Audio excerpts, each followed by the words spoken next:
Addiction to alcohol and addiction to the packet. Two completely different substances. And I thought it'd be interesting just to take a few moments to expand on that.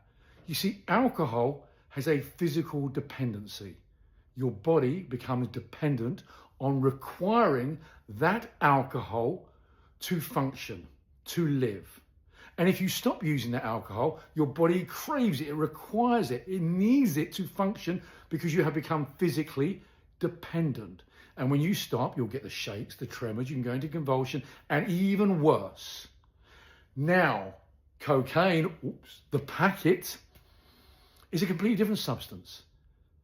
It is a psychological hijacker. What happens is when you use the packet, it prevents your production of dopamine. Dopamine is what makes you feel good. In normal everyday life, you produce dopamine. You produce small parts of dopamine, little gold coins through your day that you can use to spend to feel good, motivation, dedication, inspiration throughout your day.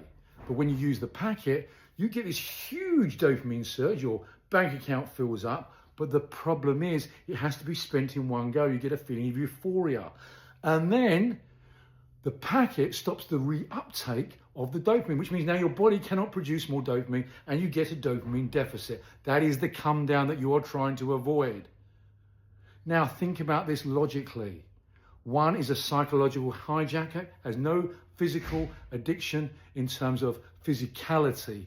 In other words, if you are addicted to nasal ingestion of the packet, which is different to other forms of using the packet, there is not a physical addiction. There is a psychological hijacker, and therefore that substance needs to be treated in a completely different way.